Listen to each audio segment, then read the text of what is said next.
11:15 আর তার মানে খেলার ভিন্ন রকম খবর নিয়ে হাজির আমি অপর্ণা। ফুটবলের ডায়েরি নিবেদন করছে সংবাদ প্রতিদিন। আশুতোষ মেহতাকে সই করালো এটিকে মোহনবাগান।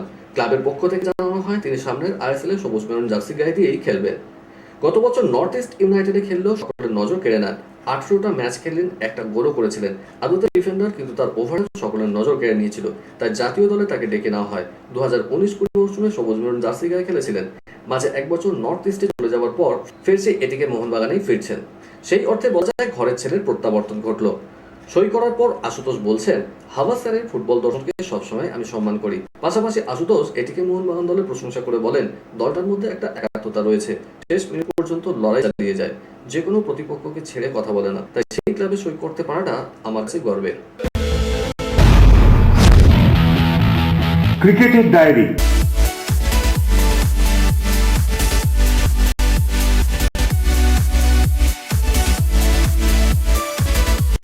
আগামী দিনে চেন্নাই সুপার কিংস দলের কোচিং এর দায়িত্ব নিতে চলেছেন মহেন্দ্র সিং ধোনি। নিজের ইউটিউব চ্যানেলে এক অনুষ্ঠানে এমনই দাবি করেছেন প্রাক্তন অস্ট্রেলিয়ার ক্রিকেট ব্যাট হক। তিনি বলেছেন, ধোনি কোনো অবস্থায় সিএসকে ছাড়বে না। আমার মনে হচ্ছে ধীরে ধীরে এই দলের কোচিং এর দায়িত্ব নেবে, সেই প্রস্তুতি শুরু হয়েছে। গত বছর মার্চ মাসে করোনার দাপটের জেরে মাঠে দর্শক প্রবেশ নিষিদ্ধ করা হয়েছিল। তারপর থেকে ফাঁকা গ্যালারির মাঝে 22 গজের লড়াই। গত মাসে বিশ্ব টেস্ট চ্যাম্পিয়নশিপের ফাইনালে অবশ্য 25% দর্শককে প্রবেশের অনুমতি দেওয়া হয়েছিল। তবে আগামী 4 আগস্ট থেকে শুরু হতে চলা জো রুট বনাম বিরাট কোহলির দ্বৈরথ 100% ক্রিকেট প্রেমী গ্যালারিতে বসে দেখার সুযোগ পাবেন। ইংল্যান্ডের একাধিক স্টেডিয়ামে দর্শকপূর্ণ মাঠেই হচ্ছে ইউরো কাপের খেলা। এবার 19 জুলাই থেকে বাধা নিষেধ উঠে যাওয়া ক্রিকেট মাঠও কাঁপবে দর্শকদের শব্দব্রহ্মে। তবে ইতিমধ্যেই সেখানে একাধিক ইংলিশ তারকা করোনা আক্রান্ত হওয়ার খবর সামনে আসছে। সেখানে এমন সিদ্ধান্ত কতখানি যুক্তিযুক্ত তা নিয়ে সন্দেহ প্রকাশ করেছেন বিশেষজ্ঞ মহল। ইংল্যান্ডের বিরুদ্ধে দুর্দান্ত পারফরম্যান্সের পুরস্কার। দীর্ঘ 2 বছর পর ফের ওয়ানডে র্যাঙ্কিং এর শীর্ষে উঠে এলেন মিতালি রাজ। 22 বছরের ক্রিকেট ক্যারিয়ারে এই নিয়ে 8 বার আইসিসি ওয়ানডে র্যাঙ্কিং এ 1 নম্বর স্থানটি দখল করে নিলেন তিনি। গত শনিবার ইংল্যান্ডের বিরুদ্ধে তৃতীয় তথা শেষ ওয়ানডেতে 86 বলে অপরাজিত 75 রানের মার্কাটরি ইনিংস খেলেন ভারত অধিনায়ক। আর তাতেই তৈরি হয় এই ইতিহাস। ইংল্যান্ডের মাটিতেই প্রাক্তন ইংলিশ তারকা শার্লট এডওয়ার্ডকে পিছনে ফেলে 3 ফরম্যাটের সর্বোচ্চ রানের মালকিন হয়ে যান 38 বছরের মিতালি। বিশ্বের এই দুই মহিলা ক্রিকেটারের ঝুলিতেই রয়েছে 10,000 আন্তর্জাতিক রান। আর এদিন এডওয়ার্ডসকে ছাপিয়ে 10,273 রান নিয়ে শীর্ষে পৌঁছে যান দেশের সবচেয়ে সফল অধিনায়িকা। আচমকাই সোশ্যাল মিডিয়া ট্রেন্ড হলেন হর্স ভোগলে। তাকে নিয়ে শুরু হলো নানা কথা। করোনাকে চাইনিজ ভাইরাস বলে বেশ বিপদে পড়লেন জনপ্রিয় ক্রিকেট ধারাভাষ্যকার। ইংল্যান্ডের ওয়ানডে দলের 7 জন সদস্য করোনা ভাইরাসে আক্রান্ত হওয়ার প্রেক্ষিতে হর্স ভোগলের টুইট ঝড়ের গতিতে যেমন ভাইরাল হয়েছে, তেমন বিস্তর সমালোচনাও হয়েছে। ঘরের মাঠে শ্রীলঙ্কার বিরুদ্ধে ওয়ানডে সিরিজ শেষ হওয়ার পরে করোনা ভাইরাস আক্রান্ত হন ইংল্যান্ডের ওয়ানডে দলের 7 সদস্য। তাদের মধ্যে 3 জন ক্রিকেটার ও 4 জন সাপোর্ট স্টাফ বলে জানানো হয়েছে। এই ঘটনার প্রেক্ষিতে সোশ্যাল মিডিয়া সরব হন হর্স ভোগলে। তিনি টুইট করে লেখেন, মনে হয় না এটা কোথাও যাবে। এবার ইংল্যান্ড ক্রিকেট দলের সদস্যরা চাইনিজ ভাইরাসে আক্রান্ত হয়েছেন। জৈব সুরক্ষা বলয় আরো শক্তপোক্ত হওয়া উচিত বলে পরামর্শ দেন ভারতীয় ক্রিকেটের এই ধারাভাষ্যকার। আফগানিস্তান টি-20 দলের অধিনায়ক নির্বাচিত হলেন রশিদ খান, সেই খবর জানানো হয়েছে। আফগান ক্রিকেট বোর্ডের চেয়ারম্যান ফারহান ইউসুফজাইয়ের বিবৃতিতে জানিয়েছেন, দলকে নেতৃত্ব দেওয়ার যাবতীয় গুণ রয়েছে এই লেগ স্পিনারের। আইসিসি টি-20 বোলিং র্যাঙ্কিং তালিকায়ও তিনি রয়েছেন 2 নম্বরে, তাই রশিদকে অধিনায়ক হিসেবে বেছে নেওয়া হয়েছে। বাংলার ব্যাটিং পরামর্শদাতার পদেই থাকছেন প্রাক্তন ভারতীয় ক্রিকেটার ভিভিএস লক্ষ্মণ। আসন্ন মরশুমীয় লক্ষ্মণের প্রশিক্ষণে আয়োজন করা হবে ব্যাটসম্যানদের শিবির। অন্যদিকে বাংলার কোচের পদে ওয়াসিম জাফরের কথা ভাবনা চিন্তা করা হচ্ছে। শোনা যাচ্ছে অরুণ লালকে মেন্টরের পদে রেখে কোচের পদে নিয়ে আসা হতে পারে জাফরকে। সহকারী কোচ হতে পারেন সৌরাশিস লাহিড়ী। শিখর ধাওয়ান এবং রাহুল দ্রাবিড় জুটি শ্রীলঙ্কা সফরে এবার বিস্ফোরণ ঘটাবে বলে মনে করেন শ্রেয়স আয়ার। তিনি বলেছেন, রাহুল ভাই এমন এক ব্যক্তিত্ব যার তত্ত্বাবধানে যে কোনো ক্রিকেটার সেরা খেলা উপহার দেয়। আমি বিশ্বাস করি তাকে পাশে পেয়ে শিখর ধাওয়ানও এই সফরে ব্যাটে রানের ঝড় তুলবে। চোটের কারণে টোকিও অলিম্পিক থেকে ছিটকে গিয়ে আবেগঘন বার্তা লিখলেন ভারতীয় অ্যাথলেট হিমা দাস, যা পড়ে আবেগতাড়িত হয়েছেন অনেকেই। সেই আবহেই ফিরে আসার বার্তাও দিয়েছেন অসমের অ্যাথলিট। হিমার পাশে দাঁড়িয়েছেন দেশের ক্রীড়াপ্রেমীরা। 10 দিন আগে পাতিয়ালায় শেষ হওয়া চোটের কারণে জাতীয় আন্তঃরাজ্য অ্যাথলেটিক্স চ্যাম্পিয়নশিপের 100 ও 4x400 মিটার রিলে ফাইনালে অংশই নিতে পারেননি তিনি। একই কারণে 200 মিটার ইভেন্ট থেকেও তাকে পিছিয়ে আসতে হয়েছিল। ফলে টোকিও অলিম্পিকে 4x400 মিটার রিলে ইভেন্ট থেকে হিমার নাম কাটা গিয়েছে। একইভাবে 100 এবং 200 মিটার স্প্রিন্ট ইভেন্ট থেকেও ছিটকে গেলেন অসমের অ্যাথলিট। ভারতীয় অলিম্পিক অ্যাসোসিয়েশনের প্রকাশিত টোকিওগামী অ্যাথলিটদের তালিকা থেকে বাদ পড়তে দেখে হতাশ হয়েছে দেশের ক্রীড়াপ্রেমীরাও। উইম্বলডন কোয়ার্টার ফাইনালে ফেডারারের সামনে এবার হোবার্ট হুর্টকার্টস। একই দিনে অন্য কোয়ার্টার ফাইনালে নোভাক জোকোভিচ মুখোমুখি হবেন মার্টিন ফুক্সোভিচের। পোল্যান্ডের অবচাই হুর্টকার্টসের কাছে ছিটকে গিয়েছেন প্রতিযোগিতার দ্বিতীয় বাছাই দানিল মেদভেদ। হাড্ডাহাড্ডি লড়াইয়ের পর হুর্টকার্টস জেতেন 2-6, 7-6, 3-6, 6-3, 6-3 সেটে। মেয়েদের সিঙ্গেলসে প্রথমবার উইম্বলডন সেমিফাইনালে উঠলেন ক্যারোলিনা প্লিসকোভা। 6-2, 6-2 সেটে সুইজারল্যান্ডের ভিক্টোরিয়া গোলোভিচকে হারালেন তিনি। সেমিফাইনালে তিনি খেলবেন আরিনা সাবালেঙ্কার বিরুদ্ধে। অন্য কোয়ার্টার ফাইনালে সাবালেঙ্কা 6-4, 6-3 সেটে হারিয়েছেন তিউনিসের অনস জাবারকে। উইম্বলডনকে ছিটকে গেলেন ড্যানিল মেদভেদ। টুর্নামেন্টের শেষ রাউন্ডের লড়াইয়ে পোল্যান্ডের হাভার্তে হুরকাজের কাছে হেরে গেলেন বিশ্বের 2 নম্বর টেনিস তারকা। হাড্ডাহাড্ডি লড়াই শেষে রাশিয়ান তারকার ব্যর্থতায় হতাশ হয়েছেন টেনিস প্রেমীরা। মহিলাদের বিভাগে উইম্বলডনের সেমিফাইনালে পৌঁছলেন বেলারুসে আরিনা সাবালেঙ্কা। টুর্নামেন্টের শেষ চারে পৌঁছেছেন অ্যাজেন্ডে কারবার। কেআরকে নিউজ মিডিয়া প্রযোজিত সাপ্তাহিক বিনোদনমূলক অনুষ্ঠান বিনোদন.com দেখুন প্রতি শনিবার ঠিক রাত 10:15 আপনাদের প্রিয় চ্যানেল ভিশনে।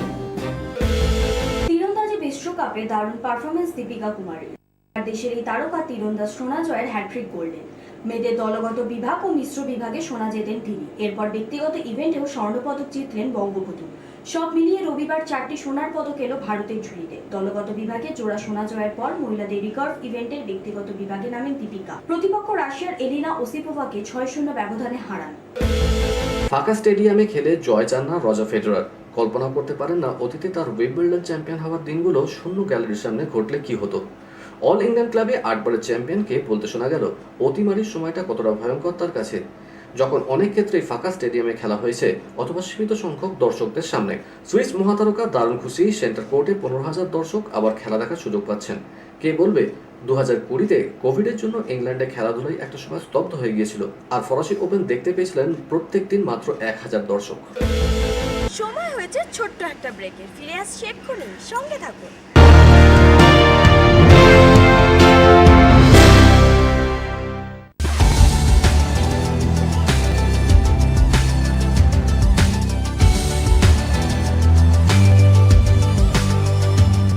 কেআরকে নিউজ মিডিয়া প্রযোজিত সাপ্তাহিক বিনোদনমূলক অনুষ্ঠান বিনোদন.com দেখুন প্রতি শনিবার ঠিক রাত 10:15 আপনাদের প্রিয় চ্যানেল ভিশনে। ফিরে এলাম বিরতির পর খেলার খবর আরো নিয়ে। বিদেশের ডায়েরি।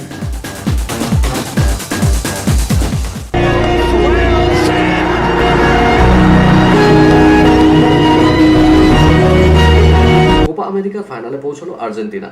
হাড্ডাহাড্ডি সেমিফাইনালে কলম্বিয়াকে ট্রাইব্রেকারে হারালেন লিওনেল মেসিরা। স্পট কিক থেকে গোল করতে এবারও কোনো ভুল করেননি এলামটেন। কলম্বিয়ার 3টি শট বাঁচিয়ে নায়ক হলেন আর্জেন্টিনার গোলরক্ষক এমিলিয়ানো মার্তিনেজ। 14 বছর পর কোপা আমেরিকার ফাইনালে ব্রাজিল আর্জেন্টিনার লড়াই দেখার জন্য মুখিয়ে থাকবেন ফুটবল প্রেমীরা। ব্রাজিলিয়ার এই হাই ভোল্টেজ ম্যাচের শুরু থেকেই দুই দলের মধ্যে হাড্ডাহাড্ডি লড়াই শুরু হয়।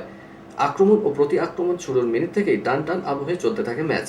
লিওনেল মেসি, লাউতারো মার্টিনেজ এবং নিকোলাস গঞ্জালেসকে সামনে খেলিয়ে 4-3-3 ছকে দল সাজান আর্জেন্টিনা কোচ লিওনেল স্কালোনি। যদিও খানিকটা নিচ থেকে খেলেন মার্টিনেজ ও গঞ্জালেসকে বল বাড়ানোর কাজটা করতে থাকে মেসি। বারবার অবস্থান পরিবর্তন করে কলম্বিয়ার ডিফেন্সকে নাজেহাল করতে থাকে নীল সাদা জার্সিরা।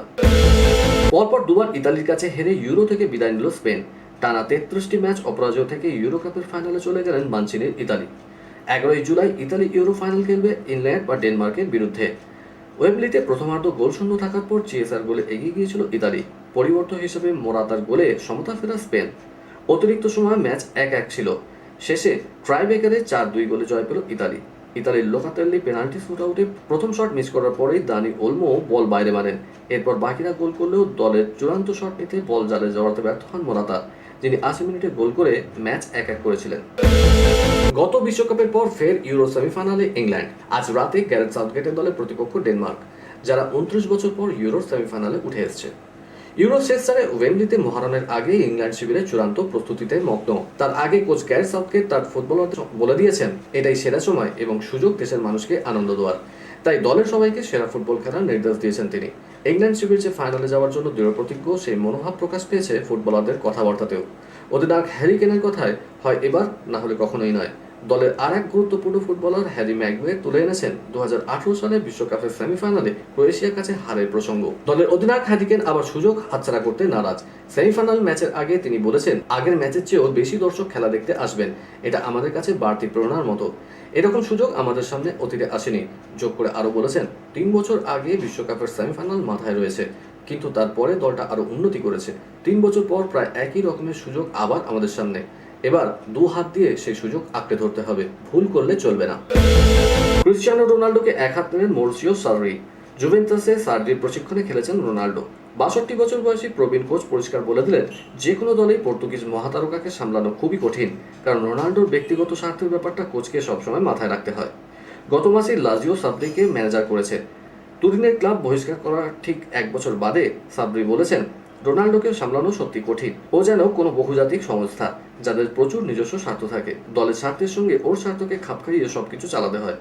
জুভেন্টাসে থাকার সময় আমার মনে হতো ওখানে ম্যানেজারের চেয়ে শুধু কোচ হওয়া ভালো, তাহলে অন্তত মাঠের বাইরের ব্যাপারগুলো নিয়ে মাথা ঘামাতে হবে না।